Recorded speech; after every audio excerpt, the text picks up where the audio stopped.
Welcome to Happy Headers. Today we're talking about Halloween. It's one of my favourite times of the year. Yeah, I love Halloween, and my kids absolutely love it as well. They love all the dressing up and the whole lot.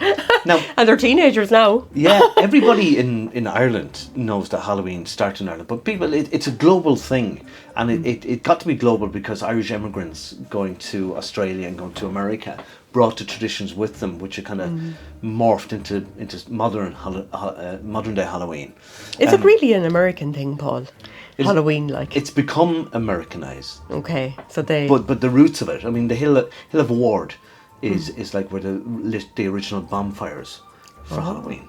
But it comes on the 31st of October. Like most societies have rituals that mark the end of the year, the life to death cycle.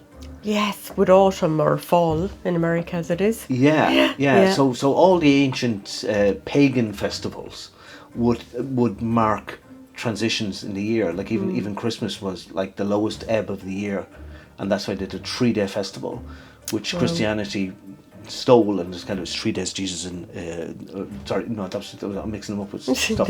Jesus was born. Yeah, he was born, but he wasn't really born. Yeah, so they copied and pasted Christian values onto ancient festivals that were always there. Yeah. But the 31st of the year of October, the ancient Irish people believed that the veil between the living and the dead was at its thinnest, and that's where you could have an interaction with the fairies, the original fairies, which were more like zombies than the gossamer little, flying around things. Little things. No Tinkerbells here. No, they were like zombies. They did believe these were people who were kind of they could trap you, they could possess your body. Yeah. There was like lots of stories like about demons. people who'd been out drinking usually and had an encounter with a fairy, different from Temple Bar these days. And the fairy could possess them, they could swap out, and the person would then be in this kind of a limbo hell thing. Yeah, at least that's what some people thought when the drunk person arrived home, that they were possessed by something else. You know Jack-o'-lantern? Yeah. I thought Jack-o'-lantern was American. But it isn't. It actually has. Is it not? It has its origins. Like the pumpkin thing is American, whereas we eat turnips. Oh yeah, that makes sense. There wasn't pumpkins in Ireland. A good Irish turnip. Yeah.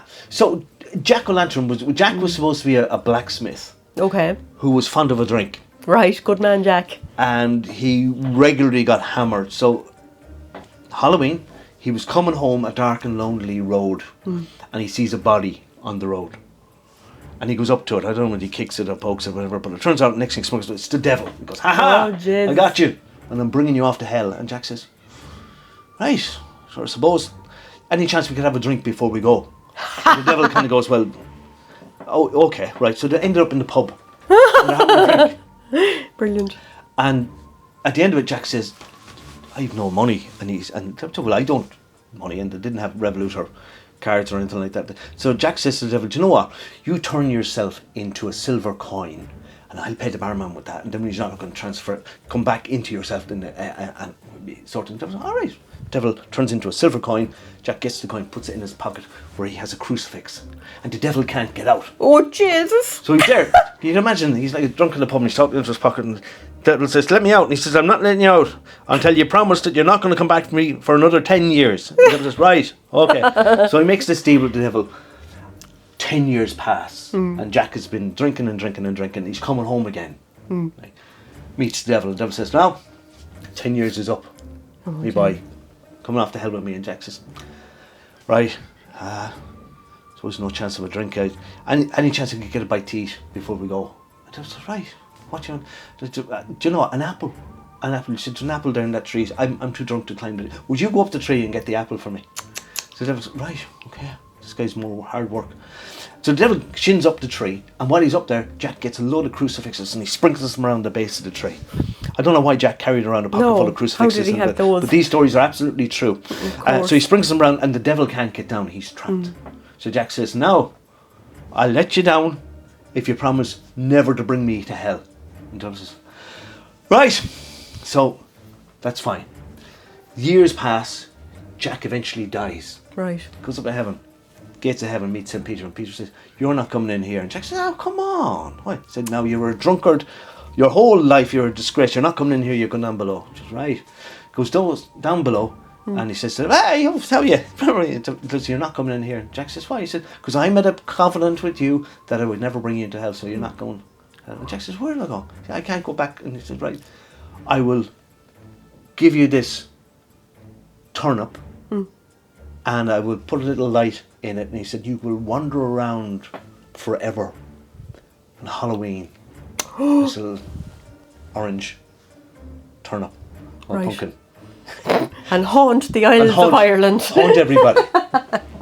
So these are the kind of stories that people were told about as kids. I mean, Jesus, I never heard that story. Well, you did now, and But interesting, scared the Jesus out of you. when you were talking about, actually, yeah, there was always like lots of stories, and people would be Caelan.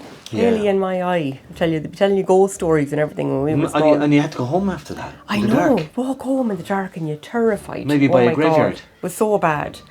But anyway, some of the really nice stories about Halloween.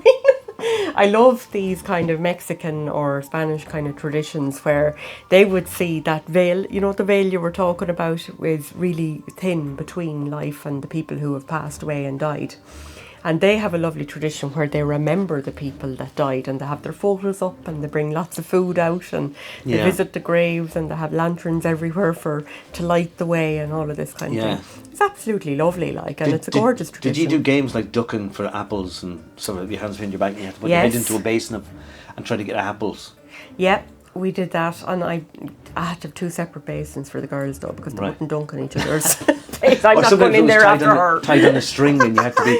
And you had to try and bite the money out. Yeah, and you had to get somebody to bite the other end of the apple so you could get a bite of it. But the barn brack as well. There was a ring in it, and even modern day there still is. They put a ring in it, but also they used to put a coin in it and a rag. So if you got the ring, you were going to get married within a year. But what if you were only 5? That's weird. Or if you got a coin, you were going to come into money. Or the rag was poverty, destitute. Yeah, I wonder how many people got the rag.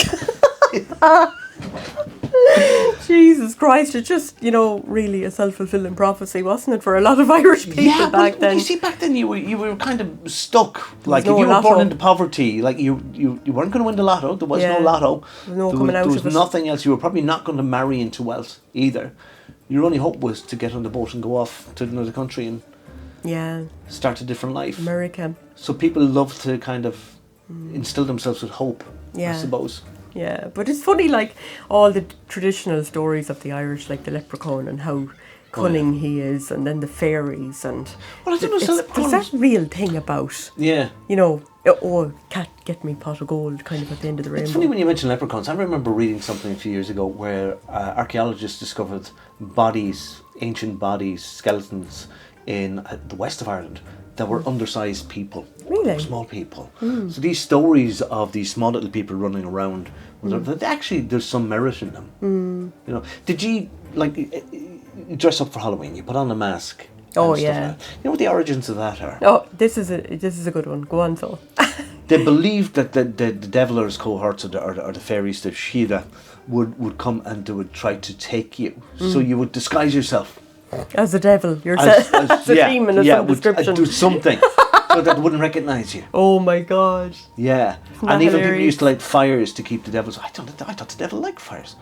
So did I. That's the thing. But even Can't like imagine. the fire in the heart of the house, sometimes that fire was almost like an eternal flame. There was like houses in Ireland where the fire had not gone out over maybe 100 or 200 years. Jesus. Because it just rake the ashes over it at night and then they'd kind of bring it back to life.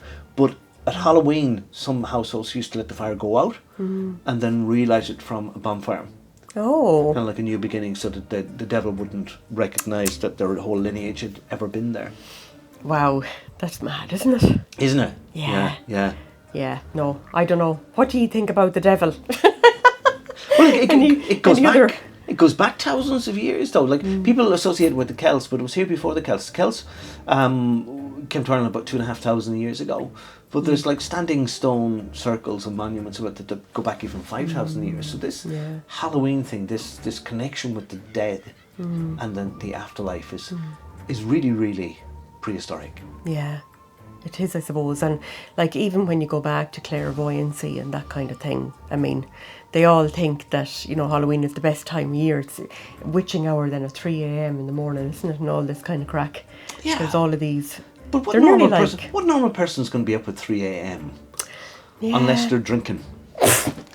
And then unlikely. you are not in your normal state of mind. You're going to hallucinate all kinds of things. I read a book actually by a fella called Joe Dispenza, and he says that 4 a.m. is the best time to get up to meditate. Oh, it is He not, said Joe. that you're... It's not. I'm unconscious. I'm a corpse. Yeah, me too. I hate getting up in the morning. Even though I You see, know what country that I does- shouldn't go back what to country see because does it Joe makes me feel Dispenza live tired. in? America. There you go. Ireland, 4 o'clock in the morning. It is dark. It is wet. Dreary. It is cold. You know, Not cool. the fairies can stay the feck outside. Yeah. They're not coming in. This and man they'll lives be on a away. ranch. Yeah. Of course he wants to fecking get up at Irish 4 o'clock in the clairvoyants are morning. different. Let us know your experience of Halloween, your traditions, growing up, all of that kind of thing. We're Happy Headers. Like us, subscribe to us, and we'll talk to you soon.